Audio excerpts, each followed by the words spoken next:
Perdón, estaba muteada. Quería decirles que, bueno, que ahí estamos en horario, así que si quieren, vamos arrancando con esta mesa, que es la mesa de cierre.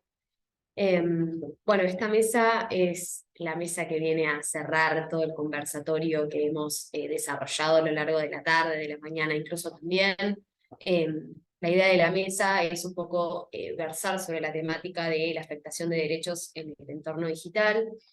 Este, como decía, es el cierre del evento, que fue un evento donde abordamos el impacto de las redes sociales en el ejercicio de la ciudadanía política desde diferentes temáticas. Tuvimos una mesa sobre moderación de contenidos, tuvimos una mesa sobre prácticas de desinformación y también otra sobre gasto de propaganda electoral en redes sociales.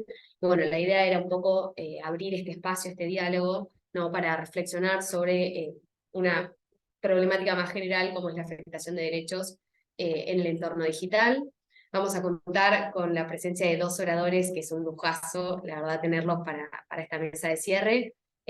Vamos a estar con Paz Peña. Paz es una reconocida activista y consultora independiente que se dedica al estudio de problemáticas relacionadas con las tecnologías, el género y la justicia social, como son el enfoque de género en la tecnología, los derechos digitales y también el impacto ambiental de las tecnologías. Bienvenida, Paz, muchas gracias por participar de esta mesa. Muchísimas gracias por invitarme. Siempre un gusto compartir con toda la gente de ADC y también con Matías. Bueno, muchas gracias.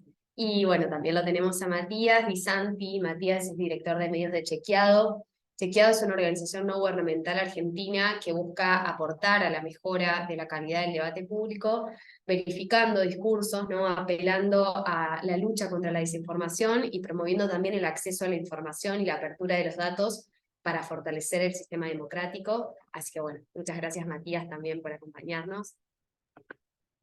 Muchas gracias a vos, Manuela, y gracias a DC por la invitación. Estuve escuchando los paneles muy, muy interesantes y, bueno, un placer compartir acá con Paz también el panel. Bueno, muchísimas gracias, Matías. Bueno, si quieren, podemos empezar esta exposición. La idea de esta mesa es un poco más libre de temática. Por ahí, si estuvieron presentes en los demás encuentros, vieron que eran mesas como más específicas y nosotros habíamos hecho de los oradores por ahí un punteo más específico de lo que queríamos charlar y demás. Y en esta mesa un poco era la idea que sea esta recapitulación, que sea este cierre, ¿no? Que ambos tengan la oportunidad de comentar un poco lo que quieran sobre la temática más en general. Bueno, para darle el paso a Matías, ¿no? Y a su exposición, bueno, desde Chequeado se privilegia siempre, ¿no? La búsqueda de espacios de intercambio con la comunidad, siempre intentando involucrar a la ciudadanía en el proceso de producción de la información, ¿no? Desde estos canales interactivos que por ahí abren las redes sociales, ¿no? Para permitir un poco que la ciudadanía no se involucre en este proceso de construcción de la información. Trabajan incluso ellos desde una perspectiva de alfabetización mediática e informacional, ¿no? Que tiene que ver un poco con aumentar, ¿no? La capacidad del público para pensar de una manera más crítica sobre la información que se encuentra y que circula en Internet. Y bueno, nos interesaba por ahí si nos querés comentar algo en relación a esta visión y a esta construcción que ustedes proponen. Así que bueno, me muteo y te doy la palabra, más.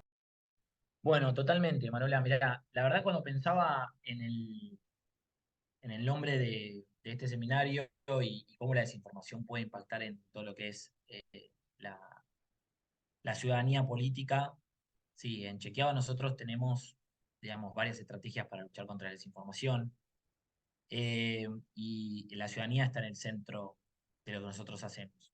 Tengo una presentación que preparé pensando en lo que es ciudadanía y elecciones. Si quieren la muestro brevemente Dale, o no, si dale. quieren la Sí, comparto sí, sí. brevemente. Sí, puedes ¿Sí? compartir pantalla si querés. Dale.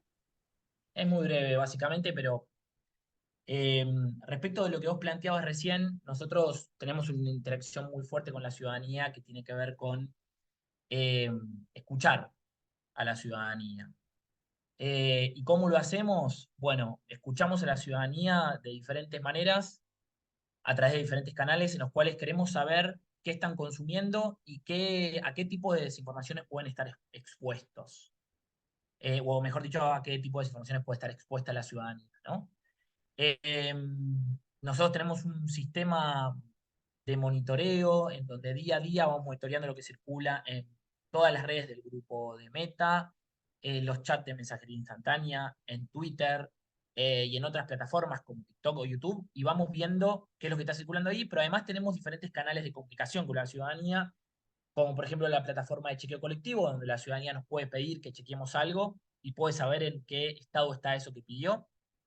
Además tenemos mucha interacción a través de nuestros canales de mensajería directa, nos pueden enviar mails con pedidos de chequeo, y tenemos 2 cuentas de WhatsApp donde recibimos pedidos constantes de pedidos de chequeos. Y ahí hay un ida y vuelta, porque el pedido es respondido por nuestro equipo, donde le planteamos si eso que nos envió es verificable, es chequeable, le contamos luego si es chequeable cuál es el resultado, y le pedimos que nos ayude a desmentir esa desinformación que estaba circulando en caso de que eso pueda ser chequeado.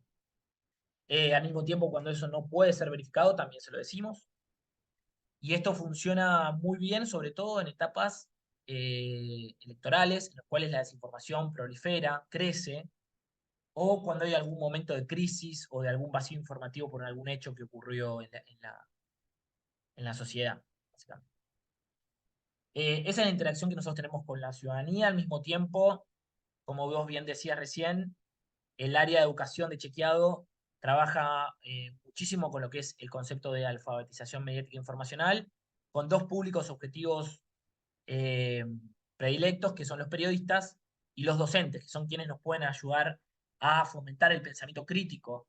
De hecho, Chequeado tiene un proyecto actualmente que es fomentar la incorporación de diferentes capacidades relacionadas con el pensamiento crítico en la currícula de en diferentes provincias de la Argentina, para darle herramientas a los jóvenes y que puedan discernir entre lo que es chequeable de lo que no es chequeable, lo que es una opinión de lo que, de lo que es un hecho, etc.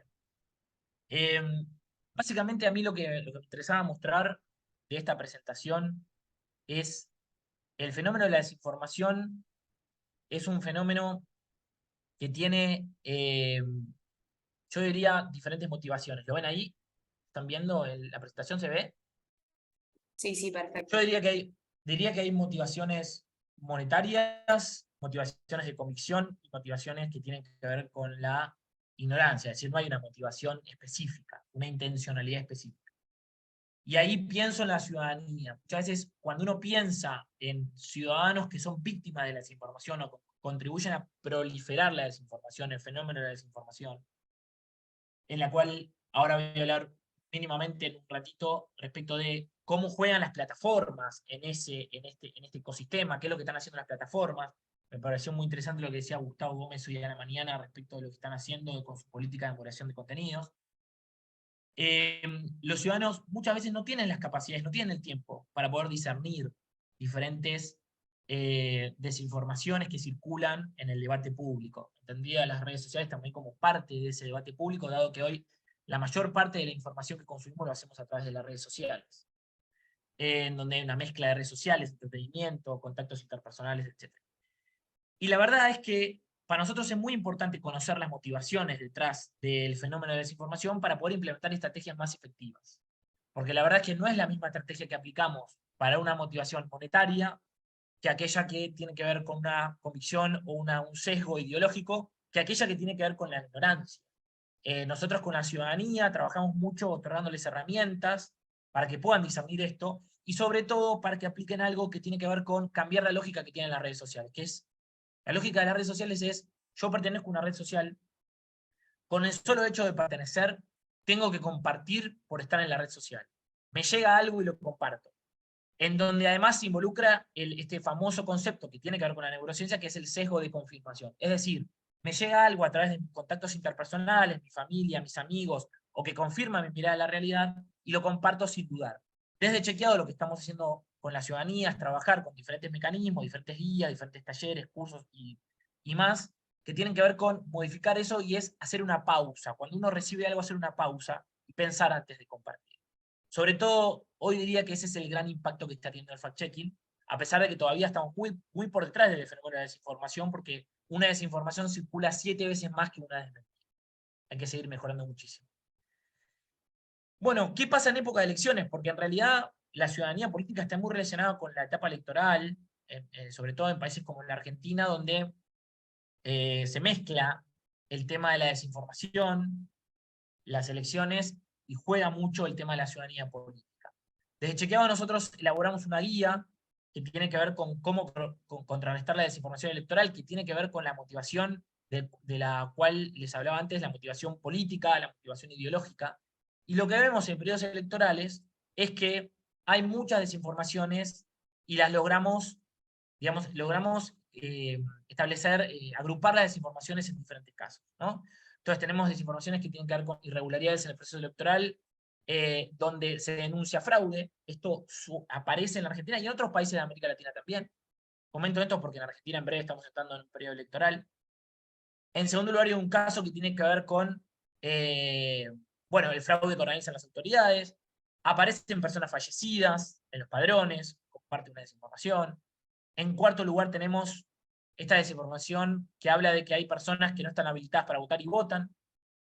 También hay manipulación, digamos, o mejor dicho, se denuncian manipulaciones para evitar votaciones, desinformaciones sobre la documentación necesaria para poder votar, desinformaciones sobre votos de ciudadanos en el exterior, aparece el racismo, aparece las desinformaciones sobre los migrantes.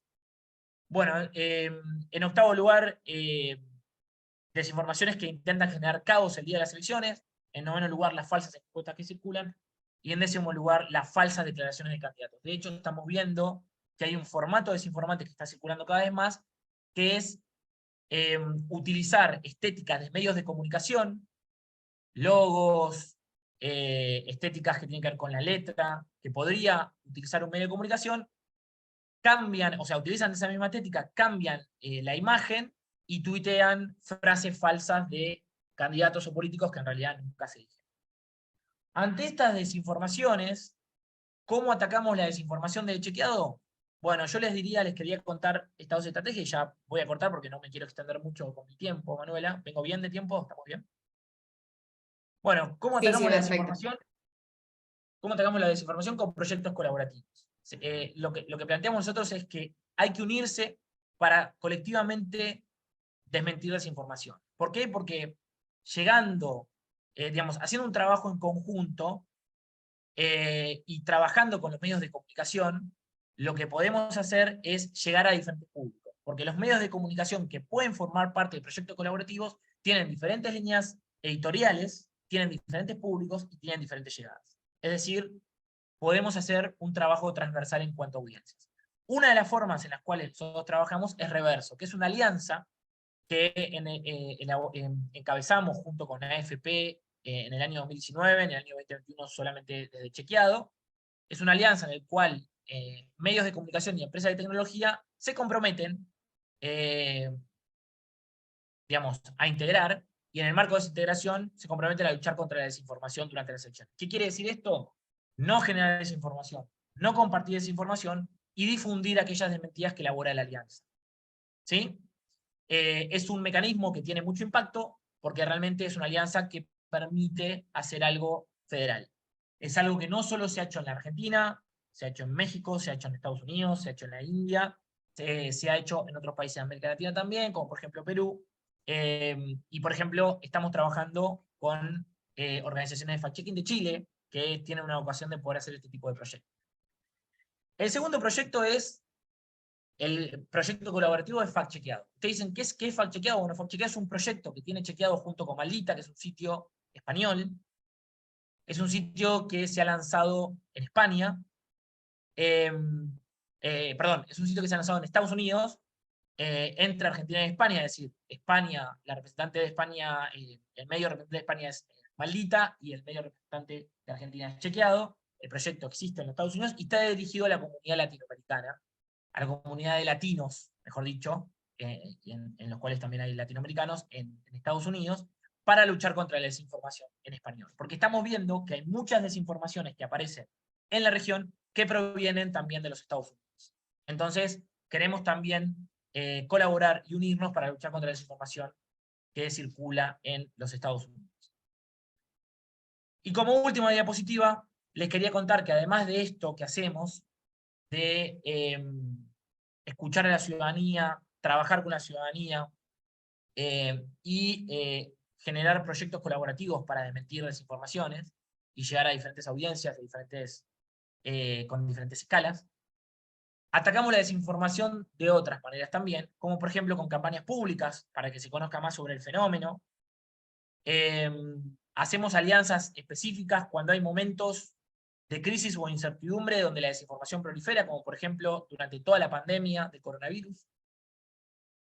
Automatizamos nuestro sistema de monitoreo y además el proceso de chequeo, parte del proceso de chequeo, porque hay que decir que siempre la automatización de los procesos necesita del trabajo de los seres humanos. Es clave. La automatización de la tecnología va de la mano del trabajo de los seres humanos. Y el objetivo es chequear más rápido sin perder calidad. Tenemos un chatbot de chequeado, así como también tenemos las líneas que les contaba, donde recibimos pedidos. Tenemos un chatbot que nos permite brindar una atención más rápida, fácil y segura a los ciudadanos que nos escriben. Experimentamos con nuevos formatos y narrativas. Tenemos claro que las desinformaciones hay que atacarlas en el mismo formato con el cual circulan. Si una desinformación circula en el formato de un audio, hay que desmentirla con un audio. Si una desinformación circula en el formato de imagen, hay que desmentirla con una imagen, y así. Tenemos alianzas con plataformas. Tenemos una alianza con el grupo Meta, donde me pareció muy importante lo que planteaba Gustavo Gómez esta mañana respecto de la transparencia que deben tener en cuanto a su metodología de moderación de contenido de las plataformas. Nosotros de Chequeado coincidimos totalmente con eso y publicamos anualmente un informe sobre lo que estamos haciendo junto con Meta, sobre todo relacionado con Facebook e Instagram, y en ese sentido ese informe se publica pensando en la transparencia y en transparentar nuestra metodología. Y por último, tenemos iniciativas educativas como la que contabas vos, que es donde sobre todo trabajamos el concepto de alfabetización mediática e informacional con periodistas y adolescentes, y además realizamos investigaciones académicas para saber cómo está impactando el trabajo que hacemos para luchar contra la desinformación, para fortalecer a la ciudadanía política, para que no circule desinformación durante las elecciones y para que las personas puedan no solo votar con información fidedigna, sino que puedan tomar decisiones día a día con información de calidad.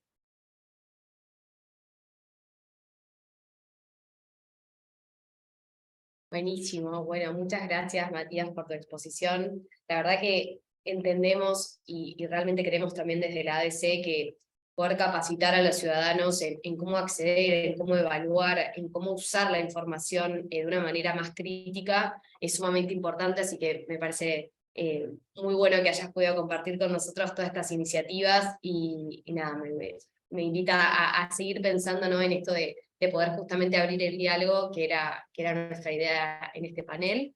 Le hago el recordatorio a quienes están como oyentes que una vez que finalice la exposición de Paz, vamos a abrir un espacio de preguntas nuevamente, así que ahí van a poder volver sobre los expositores si les queda alguna duda o si quieren profundizar sobre algo más. Así que bueno, voy a pasar a dar el puntapié para Paz. Paz hace muy poquito presentó su último libro, que se llama Tecnologías por un planeta en llamas, peligros del tecnocapitalismo y la necesidad de una transición digital justa en la era de la crisis climática y ecológica.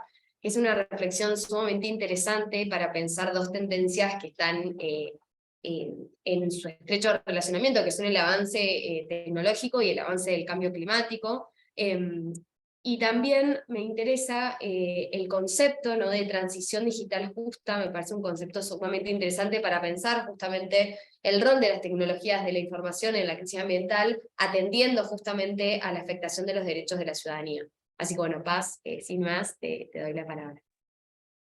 Gracias, Manuela. Estaba escuchando con mucha atención a Matías y pensaba qué difícil es ese trabajo, además en la última milla de todo el proceso de desinformación, que es un proceso político, estructural, muy fuerte, digamos, ¿no? Y que en el fondo esa última milla recibe toda esa carga, ¿no? Es donde vemos ahí justamente los desastres políticos que en nuestros países, cada uno de nuestros países, ¿no? Sobre todo en América Latina en este último tiempo, ha tenido experiencias muy cercanas con respecto al papel de la desinformación, por ejemplo.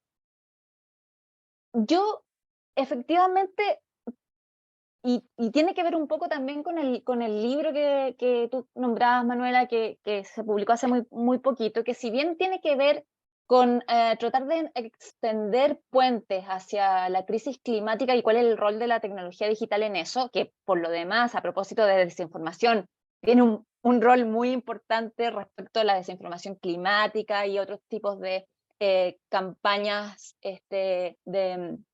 en contra de los defensores del ambiente, etcétera. Pero no quiero exactamente tocar ese tema, sino que básicamente es un libro que también reflexiona críticamente sobre algo que a mí me parece lo más preocupante de todo, a propósito también de desinformación y de discurso público, ¿no? Y de elecciones, etcétera. Y que tiene que ver con el poder que hoy día históricamente tienen las grandes tecnológicas en la sociedad, ¿ya?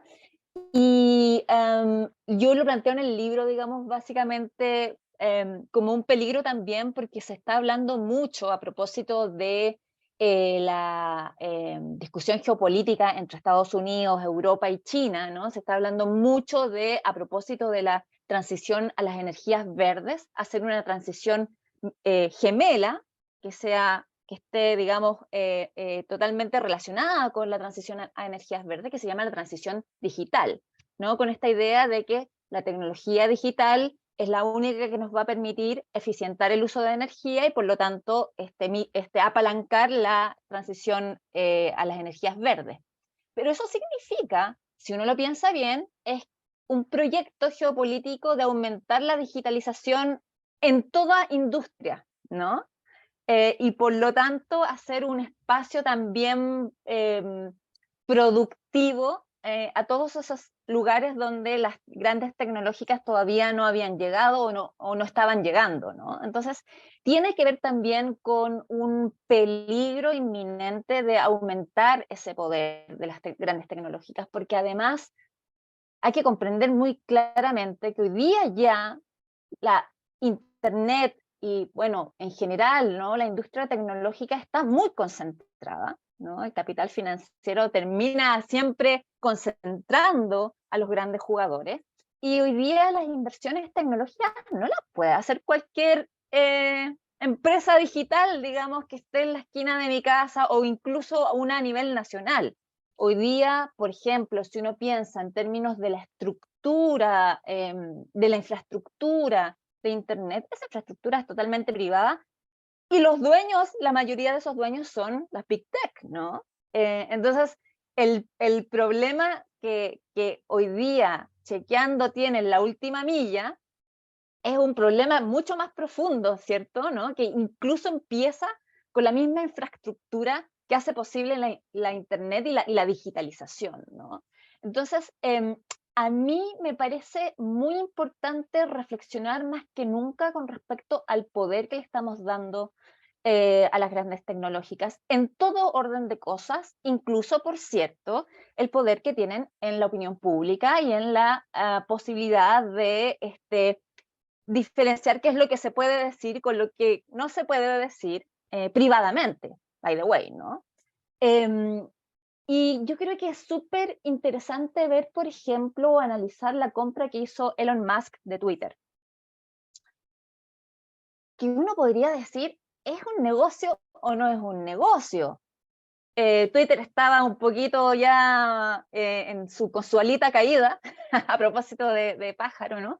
Y ya no estaba haciendo ya el gran negocio que era antes.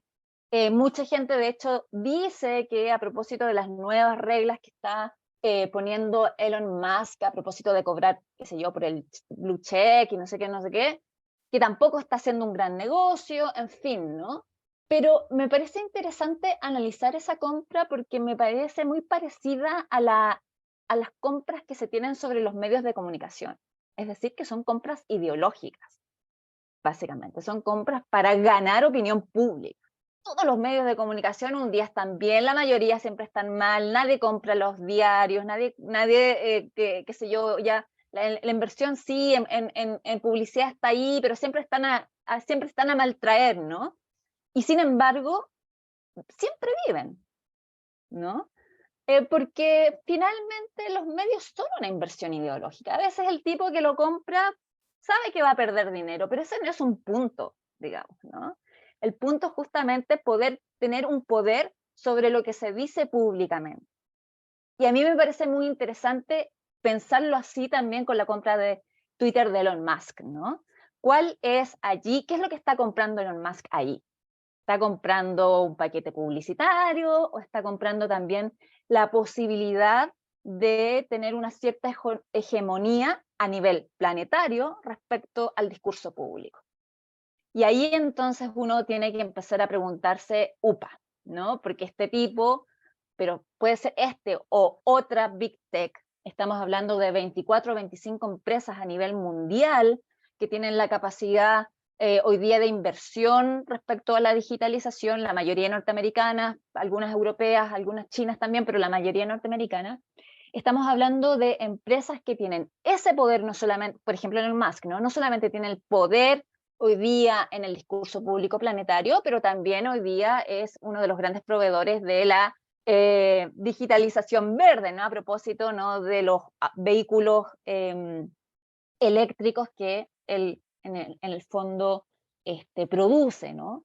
Pero también tiene sus inversiones a nivel planetario, ¿no? Los viajes espaciales, en fin. Entonces, si uno empieza a mirar el nivel de poder que hoy día tienen estas tecnológicas, a mí es lo que más me preocupa y es lo que me hace pensar entonces, y con esto termino con una suerte de provocación que más bien es una idea que tengo, pero que estos son los foros que uno tiene que aprovechar para discutir sobre esa idea, ¿no? Pero mi pregunta es si nosotros, ¿no?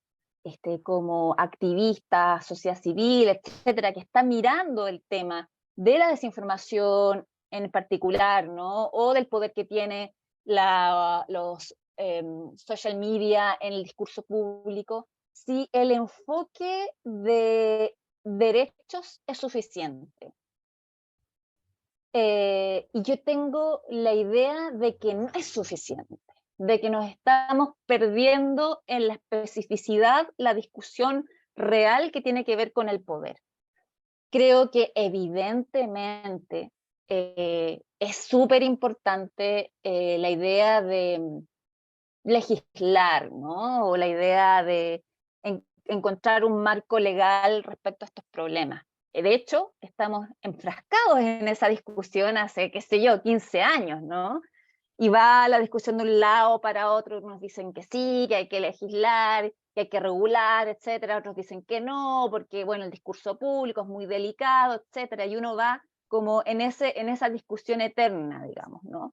Que es súper necesaria tener, y no estoy diciendo que no sea vital encararla. Pero creo sinceramente que eso no es suficiente para una cuestión que yo creo que socialmente tenemos que hacer con urgencia y que tiene que ver con limitar el poder de las Big Techs. Punto. Donde la legislación en estas cuestiones particulares son súper importantes, pero que no es el único camino. Yo creo que a veces estamos muy centrados en ese único camino, cuando hay muchas más formas de política pública en que uno puede limitar ese poder, incluido, por ejemplo, el trabajo que hablaba Matías, ¿no? Sobre encararlo con educación, encararlo con el periodismo, etcétera, ¿no? Pero creo que en el fondo hoy día mi planteamiento sobre además escucharlos, ¿no? Escuchar en este seminario a lo largo, ¿no? De cuestiones que están tan bien estudiadas en América Latina, ¿no? O sea, este seminario fue una clase en cierto sentido magistral de eso, ¿no? Tenemos tanta evidencia.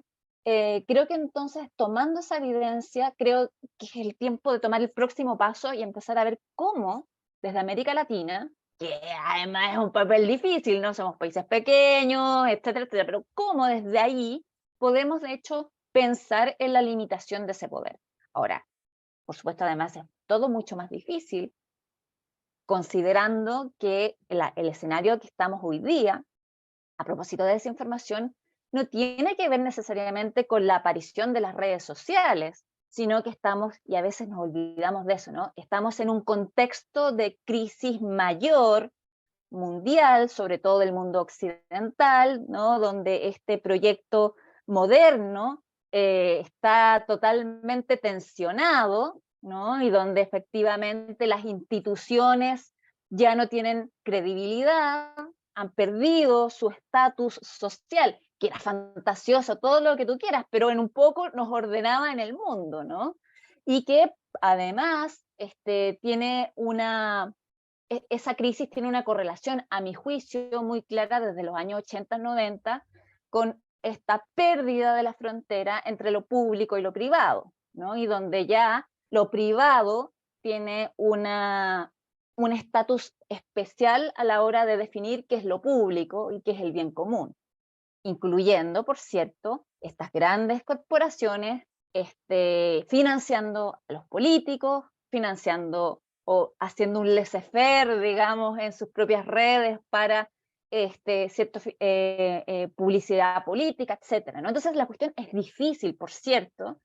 Necesitamos ahí también tomadores de decisiones públicas que estén dispuestas también a controlar ese poder, y esa cuestión es difícil también, ¿no? Pero yo creo que hoy día efectivamente el problema se hace tan complejo y en tantos frentes que deberíamos estar pensando justamente a nivel ya de sociedad civil como una cuestión no tan como concentrada solamente en cuestiones de derechos digitales, por ejemplo, sino que ya empezar a mirar el problema de el poder que tienen las grandes tecnológicas con otros frentes, con, qué sé yo, el movimiento socioambiental, también con las instituciones que están mirando democracia, etcétera, porque ya creo que este problema está mucho más allá de nuestras fronteras. Y con eso, ahora sí, me callo. Bueno, muchas gracias, Paz. Matías, si querés hablar, dale nomás, sí. Sí, me parece interesante lo que dice Paz. Actualmente lo que está ocurriendo a nivel internacional es que la Unión Europea ha regulado a las grandes tecnológicas, no solo en cuanto a su moderación de contenidos, sino que también ha establecido mecanismos de multas, mecanismos de infracciones, y hay una idiosincrasia que tiene que ver con la historia que tiene la Unión Europea de no solo enfocar esto desde la perspectiva de los derechos, sino también desde lo que tiene que ver con la libre competencia y la no concentración de la propiedad en este mercado. En Estados Unidos, la idiosincrasia es totalmente diferente, seguramente, bueno, Paz lo traigo a la mesa para que quienes nos están escuchando, ¿no? Pero la idiosincrasia es totalmente diferente, porque es una idiosincrasia absolutamente liberal desde el punto de vista de no hay que regular absolutamente nada. La libertad de expresión tiene que existir en su máxima expresión, no hay que moderar nada y tampoco hay que castigar a nadie. Y la verdad que América Latina, como bien decía Paz, hay mucha evidencia, hay mucho conocimiento y se debe este debate. Porque digamos hoy ese presidente de Estados Unidos y con el crecimiento de TikTok a nivel internacional, China también empieza a jugar un papel respecto de eso y se está discutiendo qué modelo es lo que quiere tomar. América Latina creo que es un debate que se debe, no lo está llevando adelante de una manera tan rápida, eficaz. Hay algunos intentos creo que hay países que están intentando establecer una mecánica, pero no veo que esa discusión avance, sobre todo porque todavía estamos observando qué es lo que ocurre en la Unión Europea o qué es lo que ocurre en Estados Unidos. Pero me parece que lo que trae Paz es un aspecto importante a tener en cuenta, no solo en lo que es la moderación de contenido, sino también lo que es sobre todo la competencia y la concentración de la propiedad de muy pocos jugadores, que no solo son los que están en la mesa, sino que también son los que compran a los medios nuevos que tienen algún tipo de éxito, y que son las grandes tecnológicas que de alguna manera, bueno, eh, tienen mucho poder en cuanto a el consumo del día a día de los los seres humanos, ¿no? Como les decía antes, si uno mira el último estudio del Instituto Reuters, que estudia el consumo en diferentes países de América Latina y del mundo, en la Argentina por lo menos, a la verdad Argentina, la mayoría de la población consume información a través de las redes sociales. Por lo tanto, no solo son plataformas que ponen sus intereses en juego, sino que son plataformas que vehiculizan mucho de la información. Por eso también es la pelea que mantienen con los medios de comunicación. Y los medios de comunicación, entendiendo los medios de comunicación tradicionales como aquellos que existían antes de subirse a Internet, están dando este debate desde el lado de que no quieren que afecten sus recursos, su publicidad oficial, su pauta oficial, y no tanto del lado de asegurar una competencia más sana, que no haya concentración de la competencia y que se piense más en la transparencia de la metodología de moderación de los contenidos. Bueno, buenísimo. Muchas gracias a ambos por su intervención. Yo un poco tengo una pregunta, por ahí una reflexión un poco más general, un poco uniendo las dos presentaciones y también incluso presentaciones que hemos tenido a lo largo de la jornada. En un momento Matías mencionó medio al pasar el tema del fact-checking y me gustaría pensar un poco en una reflexión sobre esto, porque desde Chequeado también se ha abordado, ¿no?, de esta problemática a partir de una reflexión sobre el rol de los gobiernos, ¿no?, al respecto de esto, y me interesaba, digamos, relacionarlo un poco también con lo que comentaba Paz, ¿no?, de poder digamos, intentar pensar opciones, digamos, para poder limitar, si se quiere, el poder de las grandes empresas tecnológicas, que son las que moldean el discurso público. Un poco retrotrayéndome a la exposición de Gustavo Gómez sobre moderación de contenido, él incluso comentaba y decía, digamos, desde su perspectiva de Observacom, que entendían a la moderación de contenido como incluso algo positivo por parte de las plataformas. Pero bueno, me interesaba como poner en relación, no solo el poder de las empresas tecnológicas, sino también el poder de los estados al respecto de estas prácticas, ¿no?, de chequeo, porque me parece interesante para pensar en qué lugar nos cabe a nosotros como ciudadanos y cómo podemos garantizar que ese lugar como ciudadanos y nuestro acceso a la información como un derecho, como un bien público, sea debidamente, digamos, resguardado. Así que bueno, me interesaba como hacer ese intercambio entre las dos exposiciones que me parece sumamente rico. Y bueno, dejo si alguno quiere aportar, ¿no?, a esa discusión. Sí. Yo lo que tengo para decir es que, en primer lugar, hay actores, digamos, el ecosistema va, o sea, está esperando algunas decisiones que no solo tienen que ver con lo que podamos hacer, por ejemplo, las organizaciones de fact-checking o los ciudadanos, que tienen que ver con algunas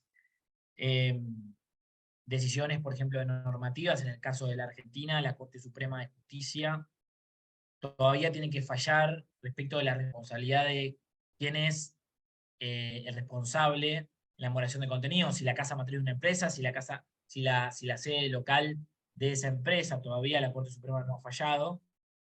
Pero si pienso en ejercer mejor nuestros derechos en el marco de cómo la desinformación y cómo las plataformas tecnológicas tienen impacto en nuestra vida cotidiana, yo pienso que la mejor manera de luchar contra eso es trabajar desde el sistema educativo, porque es un cambio que uno lo tiene que generar desde abajo, con las nuevas generaciones. Y al mismo tiempo, actualmente, no solo coincido con lo que planteaba Paz, no solo tener un enfoque de derechos, sino también tener un enfoque de pedir transparencia constantemente. Me parece que el camino de la regulación es un camino que tienen que discutir también los organismos internacionales, sobre todo los organismos en los cuales los varios países de América Latina tienen voz y voto en eso. Y aún, como les decía antes, están observando lo que pasa en la Unión Europea y en Estados Unidos. Me parece que ahí América Latina va a tener que tomar una decisión. Y en esa línea, me parece que hay que pedirle mucha transparencia, hay que esperar las decisiones de los tribunales de cada país para que realmente determinen cuáles son las reglas de juego y quiénes son los responsables de esas reglas de juego. Y de alguna manera, bueno, clarificar el ecosistema, establecer cuáles son las normativas, qué es lo que se puede hacer y lo que no se puede hacer, ¿no? Me parece que es un mecanismo, y también trabajar desde la educación con las generaciones futuras, porque en definitiva, cuando uno enseña fact-checking o enseña a discernir o a generar pensamiento crítico, en definitiva son las nuevas generaciones las que van a poder también pedir más transparencia, más rendición de cuentas, más pensamiento crítico. En lo que es, digamos, un día a día donde ya su vida está totalmente relacionada con el consumo, por ejemplo, en plataformas como TikTok. Estamos viendo una posible hipótesis en la Argentina y en algunos países de América Latina de que los adolescentes ya no buscan más sus dudas en Google, sino que las buscan directamente en el buscador de TikTok. Entonces eso ya es un cambio de consumo muy importante y que habla también del poder que van a tener estas empresas tecnológicas en el día a día de la nueva generación. Yo coincido completamente con Matías. Yo creo que estamos en tiempos muy peligrosos. Bueno, cosa de ver las noticias, digamos, pero creo que sinceramente los problemas los múltiples problemas y las múltiples crisis que hoy día estamos atravesando a nivel planetario, pero también a nivel regional, nos tienen en un escenario muy peligroso. Me parece que hoy día el nivel de problemas que tenemos con desinformación y este poder absoluto que parecieran tener estas big tech en las opiniones públicas locales a través de sus reglas, pero más que sus reglas, incluso a través de su forma de plantear los algoritmos, ¿no? Y la idea esta obsesiva de que la gente genere datos, ¿no? Y por lo tanto reaccione siempre a cualquier cosa. Esa es la idea, ¿no? Que a cualquier cosa que la gente reaccione con un sí, con un no, da lo mismo, ¿no? Y que alimentan estas olas de desinformación. Creo que ese poder, yo lo tomaría hoy como una crisis de la democracia, ¿ya? Con ese nivel de gravedad en el sentido, ¿no? Que por cierto, insisto, no es solamente provocado por las nuevas tecnologías, pero que ciertamente sí se echa un poquito de fuego a estos problemas democráticos que tenemos hoy día, ¿no? De sobre todo esta descreencia y esta rabia que existe, sobre todo yo diría en la región, contra la clase política, contra las instituciones, etcétera, etcétera, ¿no? Y en ese sentido creo que en términos ciudadanos, creo que lo que necesitamos hacer, y en este sentido también lo pienso en organización y no como solo respuesta individual, es que efectivamente trabajemos a nivel eh, no tan compartimentado, ¿no? Y que tratemos de trabajar en bloques. Este es un problema social transversal y creo que hoy día es nuestra responsabilidad desde ADC, desde Chequeados, desde las organizaciones que están trabajando este tema, en abrirlo, porque si seguimos pensándolo en nicho, nos están comiendo con zapatos, como se dice acá en Chile, ¿no? Y realmente no estamos dando el ancho al problema que tenemos. Creo que eso es una cosa. Y lo segundo, que creo que es súper importante, en cierto sentido, Chequeando lo está haciendo, pero yo creo que también habría que pensarlo a nivel más masivo, es la mirada más tecnopolítica a la tecnología también, ¿no? Hoy día tenemos una mirada, hoy día la tecnología tiene un poder tan mesiánico en cierto sentido en nuestras sociedades, ¿no? Estamos buscando esa tecnosolución, estamos pensando que la tecnología, cuando hablamos a veces de, bueno, yo diría, cuando hablamos de, no sé, inteligencia artificial, cuando hablamos de metaverso, cuando hablamos de todas estas nuevas tecnologías, incluso cuando hablamos de TikTok, pareciera que son tecnologías que no tienen dueño, que no tienen intereses ideológicos, pareciera que fueran una entidad autónoma que puede articularse por sí misma, ¿no? Y la verdad es que eso es un movimiento ideológico muy claro, ¿no? De los dueños de las tecnologías para un poco separar sus intereses allí. Yo creo que es importante también avanzar hacia eso. No diría que de eso se tiene que hacer cargo la educación, porque ya la educación se tiene que hacer cargo de demasiadas cosas. Creo que nosotros también podemos trabajar para que aquello ocurra, digamos, ¿no? En nuestros análisis, de no olvidar quiénes son los dueños del capital, de no olvidar cuáles son sus intereses, y por tanto, cómo esos intereses están hoy día filtrándose en el discurso público, particularmente en las redes sociales, como es el caso del análisis de este seminario. Bueno, muchas gracias Matías, muchas gracias Paz por las reflexiones. La verdad es que fueron sumamente interesantes ambas. Creo que un poco logramos a lo largo de todo el seminario, a lo largo de todo el encuentro, problematizar justamente el ejercicio de nuestros derechos, que nosotros los pensamos en un principio como derechos políticos, pero me animaría a decir que estamos hablando más de derechos humanos, no ya en el ámbito digital. Y bueno, creemos que es una problemática que necesita este tipo de espacios, como decías Paz también, como plantear estos espacios de diálogo, de intercambio, para que justamente no queden en el nicho. Iniciativas como la de Chequeado, de poder apelar a una construcción crítica del aporte de la ciudadanía, nos parece sumamente importante, porque es verdad esto que comentaba Paz recién, de que si nos seguimos quedando en un nicho, por ahí no podemos apelar con tanto éxito a una transformación de estas problemáticas que todos estamos viendo que tienen un gran impacto en la región, y como decía Paz, hay un conocimiento, o sea, lo venimos planteando desde diferentes organizaciones, desde diferentes ámbitos de investigación, o sea, son problemáticas de las cuales tenemos un conocimiento fundado incluso en hechos, en investigaciones. Entonces, creo que resulta importante que podamos pensar en cómo ir un poco más allá, cómo sacar un poco también la mirada solamente desde una perspectiva de derechos, y pensar un poco más allá en el poder económico, en el poder mediático, ¿no? Y cómo apelar a la transformación desde ese lugar. Así que bueno, les agradezco muchísimo a ambos por haber participado de este panel de cierre, y también les agradezco a quienes siguen participando, porque tuvimos asistentes que nos han acompañado desde la mañana, y a los que participaron a la mañana y en otras instancias de la jornada también.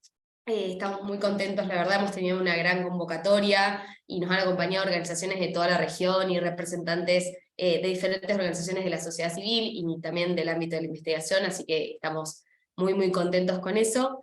Y bueno, los invito a que quienes quieran seguir profundizando, acercarnos a estos temas, puedan entrar a nuestra página de Puglia Electoral, que es pugliaelectoral.lat. Ahí van a poder acceder a los informes que nosotros hemos realizado. Llevamos un total de 7 informes de nuestro proyecto de investigación, que viene trabajando desde el 2019. Lo contamos un poco en la mesa de apertura, pero trabajamos con países como Chile, Brasil, México, ahora estamos trabajando con Uruguay, trabajamos incluso también en Argentina, y bueno, nada, es nuestro aporte, ¿no? Esta herramienta tecnológica que tiene un interés social, es nuestro aporte un poco a la transformación de estas problemáticas y a ponerlas y visibilizarlas para que la ciudadanía tenga acceso, tenga un mayor goce, un mayor ejercicio más pleno de sus derechos en el ámbito de lo virtual. Así que bueno, les agradezco a todos por participar. Gracias Matías de nuevo, gracias Paula. Un placer contar con ustedes. Gracias a ustedes por la invitación. Y bueno, que tengan muy linda tarde. Gracias. Chao, chao, hasta luego.